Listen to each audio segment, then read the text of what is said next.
ચાલો તમને mummy papa દાદા દાદી કે કોઈ બી ઘરના સભ્યમાંથી 10 રૂપિયા આપે તો તમે 10 રૂપિયાનું શું કરો? પરી ચાલો પરી બોલશે 10 રૂપિયામાં શું કરો તમે?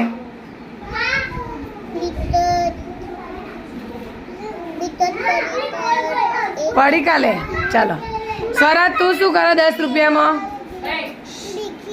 બિસ્કિટ લાવો. ચલો તું મસ્તી બિસ્કિટ. ચલો તમે શું કરો?